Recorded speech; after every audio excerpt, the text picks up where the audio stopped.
How did prison change your life for the better? Well, Jules, it allowed me to be more patient, to be more resilient. I learned about myself. I also unlearned a lot of bad habits too. And I was able to come out with an appreciation of freedom. So that makes you view things differently, a whole different outlook, more positive outlook. Things bother me less. I'm more happy about smaller things, like walking to the shop, walking in the park, those sort of things.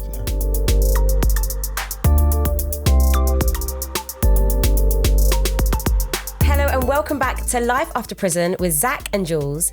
And today in the studio joining us is Kate Fraser, who is Northern Service Manager at Women in Prison. Hello, Kate. Hi. Welcome to the studio. How are you? Thank you very much. I would have to say we're 2 jobs behind. I'm actually head of practice now for Women in Prison. Wow. We are head of practice for Women in Prison. Yes, that's right. I love that. That sounds better. I like that. Yeah. Thanks for correcting us. Yeah. No Apologies problem. for that. No, that's good. That's good. I like that. Tell us a bit more about the work you do. Okay, so Women in Prison is a national charity. We basically do what it says on the tin. So we support women in prison, but we also support women in the community. So women who are at risk of getting involved in the criminal justice system. And we do that via our women's centres in South London and in Manchester. We support women in prison whilst they're in prison. And we have projects where we support women. We might do through the gate service with them and support them as they're going back out into the community and whilst they're under probation supervision. Our women's centres really just support all women. It's really horrible to kind of label women with that thing of that risk of being offending. So if you're a woman and you've got a problem, you could probably rock up at one of our women's centres in South London or Manchester. Love that. Very welcoming. Thank you. We love that. So you actually have a personal connection to prison. Can you tell us a little bit more about that? Yeah. Quite a long time ago now. I've been out of the criminal justice system for about 24 years now. Congratulations. Thank you very much. Yeah. But prior to that, I had really, I would say probably 17 years involvement with the criminal justice system. I had a raging crack and heroin addiction, and that involved me getting into different kind of sorts of criminality, sorts of things that you have to do to survive. I was street homeless for a long time, working within prostitution for a long time, and that led to periods in prison, mostly remand sentences. I have to say, in those days, I never turned up for court, so you always got a failure to appear. And once that starts happening, they start remanding you. And once you're remanded, they'll always remand you, really. Yeah. It's too chaotic to turn up to court. What kind of led you down this path then? Really, it was getting involved in drugs. I would say I was probably a functioning heroin addict for a number of years. I think most people who get involved in substance misuse, we kind of kid ourselves that we can control it to a certain extent. And I could probably control heroin on its own, but as soon as crack came into the picture, that was a completely different game, because that went from an addiction that cost about £60 a day to an addiction that could cost a minimum of £360 a day. If I made £1,000, I would spend £1,000, put it that way. And through all that process of 17 years, I won't say I was on drugs for all of that time, but certainly, that I would have periods where I'd come off drugs, but, kind of that life in criminal justice system or recovery, it's not linear, it's never a straight line to recovery or resettlement. Yeah, how did you get involved with the drugs then? Oh, blimey, now you're asking me. So long ago, I was working in the music business, strangely enough. Okay. And I had been a nurse prior to that, and I was working in the music business. And I would say probably the same way that most people get involved in drugs, doing it socially, just as a social thing. And then, the weekend, at first I started to take drugs at a weekend. Then the weekend would start on a Thursday. Then it would end on a Monday. Then it would end on a Tuesday. And before you know it, you've got a big monkey on your back. So Do you feel like it was quite easy to get involved in all of that with your lifestyle at the time? Yeah, definitely. But I think, it's much easier to get a drug addiction than it is to get out of having a drug addiction as well. And I think it was around that time with substance misuse where a lot of a stigma that was attached to drugs was kind of going, so we're looking at kind of all those rave years, where people just started taking drugs. It was more socially acceptable. Whereas before that, you really had to look hard to find somebody who used drugs, particularly Class A drugs. You might know a lot of people who smoked a bit of weed or did a bit of speed, but not people who did Class A drugs. And I think the music scene and just those years made... Was it like the acid house era? Yeah, I think, definitely made drugs more socially acceptable. Yeah. So how many times were you actually in and out of prison? Well, I wish I could remember. I was one of those which I think people would say is a frequent flyer. So we're talking about those very short periods of remand, so perhaps going in for 2 weeks, going back out for 4 weeks, going back in for a couple of weeks, doing those sort of things. And whilst we all know that a long period in custody, doing a long sentence, brings its own set of issues and real different, distinct problems in how life is going to be for when you leave prison. Also, doing those very short sentences brings its own set of issues as well. And with my work in prisons now, I see that all the time. The vast majority of women in prison at the moment are doing those short sentences for petty crimes.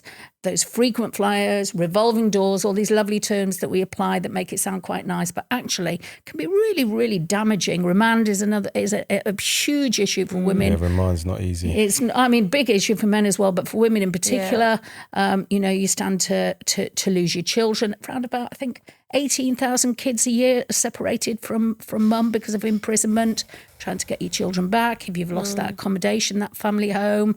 And women are criminalised disproportionately for different crimes than men as well. So not paying your television licence, women are disproportionately sentenced for that. Not paying your council tax, and children not attending school. And that tends to be because if mum is the primary carer or the sole carer, mum's the one who's going to be prosecuted for those offences. Yeah, that's mad. It is a lot. Men and women really do face face different things when it comes to criminal justice system. And there's a lot more talk and information about it now. It's definitely coming to light a lot more. What was that feeling like for you, constantly coming in and out of prison?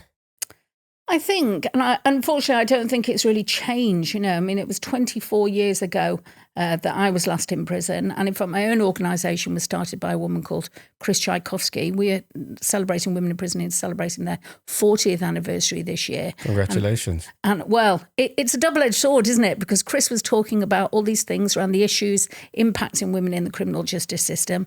And 40 years later, we're still talking about the same thing. It's a double-edged sword. It's great that we're still around. Actually, if we'd really done our job and really had great success, you wouldn't need to have an organisation like Women in Prison. Do you feel like there's more talk about it now, though? Oh, yeah, definitely. And I don't know when this is going to go out, but this is a really good week because just this week, the Lord Chancellor made this announcement that they're going to create this Women's Justice Board. Yeah. And the focus of that is going to be sending less women to prison and with a focus on actually having less women's prisons, full stop. We know that women's prisons don't work for women. To be fair, prisons don't work for many people. If we look at sort of the recidivism rates and the rates that people are reoffending, and if we think that prison is for punishment but also for rehabilitation, it's not actually rehabilitating people, is it, if over 50% of people are reoffending within 6 months? Yeah, I think it's a great movement we've got right now for women. And I think, like you said, for a lot of people, prison doesn't work. So I feel like we need a movement for the men as well. Absolutely, yeah. But it's great news. Yeah, it's good news. And what you just said is really interesting to hear because it leads me nicely to my next question then. Did you feel like prison was useful for you? I would say no. And I think that's because if you're doing those short sentences, you're not getting on any programs. You're not getting on any kind of rehabilitative courses. You're literally just there in a holding cell, but you are in a cell, just not a police holding cell. You are there. You are stagnant. Nothing is happening, but all the issues that you're going in with, they are being exacerbated. So if you go in with debt, they don't freeze your debt whilst you're in prison. Your debt increases. If you go in and if you're lucky enough to have your own accommodation, chances are you're going to go into rent arrears. So all of those issues that come with short sentences, definitely I can't say that prison helped me. And I think for those people who are those kind of revolving door repeat, people who are going in and doing those short sentences, it becomes a way of life in itself. That it doesn't seem too much like of a punishment. I actually liked going to prison sometimes, because particularly during the winter years when it was cold, I knew that I was going to get a roof over my head. I wasn't going to have to engage in any kind of sex work to get a roof over my head. I was going to get 3 meals, and I was going to get inside into a local prison where I was going to know a lot of those girls. Quite often, that was when you would bump into people who you were out grafting with or you used drugs with, and we were all just stuck in this cycle of going in, coming out, going in, going out with all the same problems that we came in with. We had all those same problems going out, because what can you sort out in 2 weeks, 3 weeks, 4 weeks? Do you think you would have benefited doing longer in prison then? That's a really good question. What I don't want to be doing is advocating for longer prison sentences for people. I think... However, just a little bit longer to help you, well, look, I know what you're saying, but however, if we had, real rehabilitation in there, even if it was just a little bit longer, or getting the right support in there, I'll rephrase it. Do you think that if you had the right support in there through the period of time that you're in, you would have benefited better? I would have to probably say yes to that. I suppose I would counter that and say, actually, who are we sending to prison and why are we sending people to prison?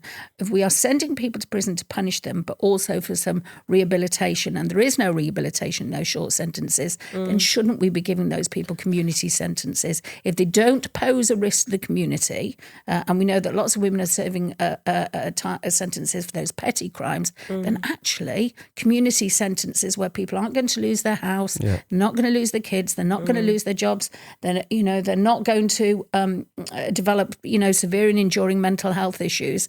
And I suppose one of the big things that separates men and women is just the huge amount of trauma. I'm not saying that men don't experience trauma, definitely do. Lots of men in prison have experienced severe trauma, but the levels of trauma in women's prisons are huge. Nearly everybody I meet, even still now, there's domestic abuse, there's childhood sexual abuse, these massive levels of trauma. And if you sentence a woman to a prison sentence, if we just think about domestic abuse, control and disempowerment are key features for domestic abuse. That's what abusers do to their victims. Control and disempowerment are also key features of the prison regime. That's how prisons work very well. That's how you get good order in prisons, by controlling people and taking away their agency. So if you're going to sentence a woman to prison who's experienced some kind of domestic abuse or gender-based violence, re-traumatizing. Absolutely, just re-traumatizes them again and again.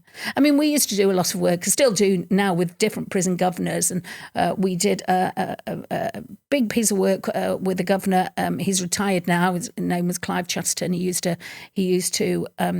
governor of Star Prison, and I think he'd done 36 years in the Mail estate, and he'd lived through sort of rooftop riots and, done lots of stuff in Category A prisons, and he came to Star, and he's quite open about this. Once he'd retired and the gag was off, he's quite open. He said he had to relearn everything that he knew about prisons once he got to a women's prison. If he used to have a problem with one of the guys on the wing in a Cat A prison, and the officers hadn't been able to deal with it, he'd go into that guy's pad and he'd sit down with him and he'd say, what's going on here? If you're a woman, if you experienced any kind of sexual violence, and an authority figure comes in and sits in your cell on your bed and has that conversation with you, even strip searching, which doesn't happen as standard now, but strip searching somebody who has those kind of experience, really traumatizing. I think these are things that, should have been known from the start when we're treating, because we're working with people, and we have to understand psychologically what things do to people. But I think it's coming to light a lot more now, which is it's necessary, and people's personal trauma really come into play when we're handling people. And the only reason I mentioned long sentences was, the short sentences, you said they're roughly about 2 weeks, 4 weeks. Sometimes when you get into prison, it can take a week just to get your name registered. For an application to go through. Just for, So, that's no time at all to even have a chance to work on yourself. You're literally figuring out what bed you're sleeping in, basically. So that must have been, tough to try and think about how you want to, come out and be. Yeah, I completely agree with you. And it's particularly about those first few days in prison, how do I phone home? When can I wash? Where do I wash? Where, and what prisons do, even now still do it, is they bombard you with this information, don't they, at induction. If you're withdrawing from substances, you're not remembering anything. That's just going with drugs or alcohol, and you're withdrawing from that. None of that information was sinking in. None of it did for me. So sort of 3 or 4 days later, when I'd come out of my rattle, I'd be saying to people, "What do I do this? How do I get my phone card? Yeah. How do I get numbers on my PIN? How do I do all this sort of stuff?" So, you can extend that a week for you to settle in and really kind of work out. And prisons are weird. It's kind of that sort of, it's this weird culture where you are always on the defensive, because it's self-protection, isn't it? So you're trying to suss out what's going on and who can I trust, and You're in a heightened state, innit? Absolutely, yeah, definitely. You mentioned earlier to us that you were in and out a lot, on remand and throughout some significant amount of time. But was this something that you seen like a lot in women's prisons during your time there? Trauma. That's what I saw all the time. And I would say now, 24 years later, I'm still seeing that same thing, just those huge amount of trauma. I mean, it's not all a pit of despair. I do remember sitting around on the wing one night on association, with all those girls that are grafted with, and we're all talking about what criminal masterminds we were. Clearly we weren't, because we were all in prison, But yeah, lots and lots of trauma. And once you remove women, once you take women away from their children, the amount of guilt that is attached to that, guilt and shame attached to women who are judged, by society. If you look at the way that crimes are portrayed in the press, they will always talk about Mary Smith, mother of 5. They'll never talk about John Smith, father of 5. They will always mention that the woman is a mother. Yeah. And if women commit more serious crimes, she's often described as wicked or evil. So kind of that hysteria around reporting and how women are described in the press. So very damaging. Did you see majority of women having these shorter sentences? Yeah. Like yourself? Okay. Yeah, and was this a thing that was particular with, women that were struggling with substance misuse? Yeah, and I still see that now. Lots of women who are in for petty crimes to fund their own substance abuse problem, but also to fund other people's substance abuse problem. Do you feel like it stayed the same or got worse? Good question. Well, I'm just thinking of 17 years, right? Yeah. How far have we got with this? Listen, I think there are some great initiatives in prison, and I think Agreed, and we've seen that as well. Yeah. So, and I think it depends from prison to prison who the provider is and how good they are, how much kind of peer support is in there, because I think that's a huge thing. Governor support, but also hearing from people like ourselves, people who've been through that system, who understand what it's like and can really offer that support that people trust, because trust is key, isn't it? Yeah. You really need to trust the people that you're taking support from. It's really hard to say I need help, and and to demonstrate any kind of weakness or vulnerability in a prison. And it's a brave first step. Yeah, that absolutely. Takes a lot to build up to get to that. Would you say, having been through this, seen this, kind of sparked and inspired the work that you do today? Oh, definitely, 100%. I mean, I think there's two things really. With the criminal record that I had, I wasn't going to get a job at Barclays Bank. I had join the club. It's a very good club, so one that often none of us want to be invited to. Have a DBS that concertina down. With lots and lots of offences. I think it's obvious to say that definitely informs my approach to the work that I do, the sort of organisations that I want to work for, and my approach to working with people. I mean, I always think this in prisons, really. They train people to be painters and decorators and industrial cleaners and recycling. Actually, a lot of those things that you can't do if you've got a criminal record, never train anybody up to go and work for a charity. The third sector is the one where they don't care if you've got lived experience. Yeah. They actually see it as a benefit. Yeah. Having a bit of life experience. My own organisation does. Lots of other organisations in the third sector do. St Giles Trust, lots of those people. Yeah. Never train people up to do any of that sort of work in prisons. True. Maybe that's something that needs to change. Whoever's listening and watching. Yeah. Something needs to be, it's true, something needs to be done. Yeah. Talk us through your transition period from after when you got out for the last time. What was that like, transitioning back into the community? Do you know, I would like to say that there was some defining moment where I thought I really need to get my act together and get my life together, and I'm going to come off drugs and have a wonderful life and walk off into the sunset to that white picket fence. Really, there was none of that. I always say to people that the decision came when it was more painful to stay the same than it was to address the fear of changing. And I kind of can give you a good example of this. So I was on a methadone script, and I got down to like 2 mils of methadone. It was half a teaspoon. Okay. And they used to say to me at drug services, you know what I mean, Kate, what are you doing?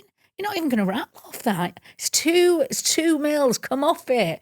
You know, but I knew that if I did, there'd be no reason for me to go back to drug services. Okay. No reason to mix with all of those people who were Your my support community. system. Yeah, not a very good one and quite toxic at some points. You know what I mean?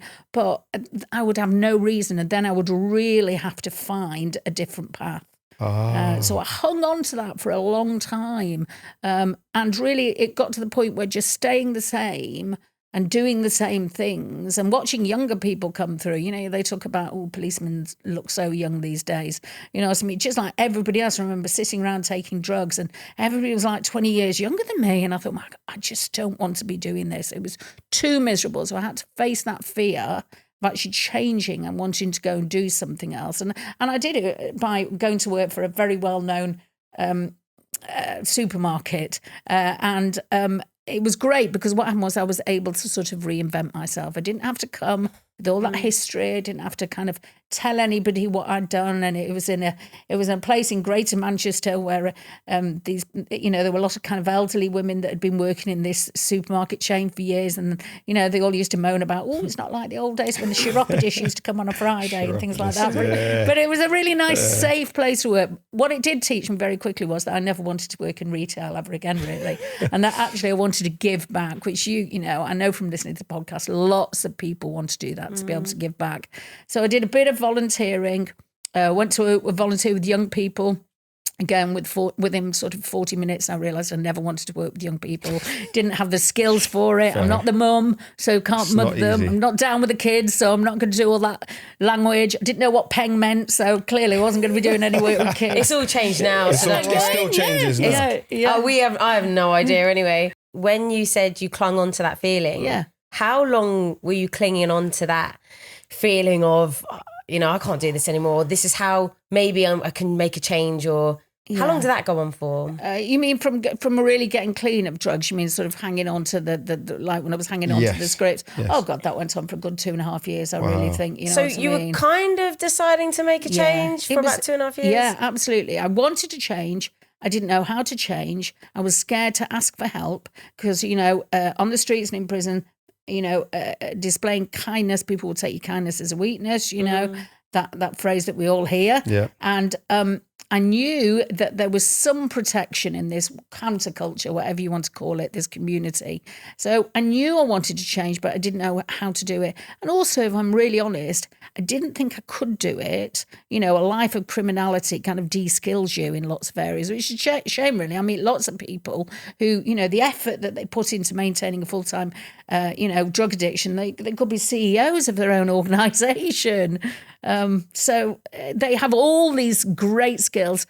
If I'm honest, I didn't really feel that I deserved anything better. I felt because of the life I'd been living. And I think the criminal justice system does that to you as well. You know, if enough people tell you that you're rubbish, also you were start going to believe it. through that for a very long time. Yeah. So, So what was different about that time then?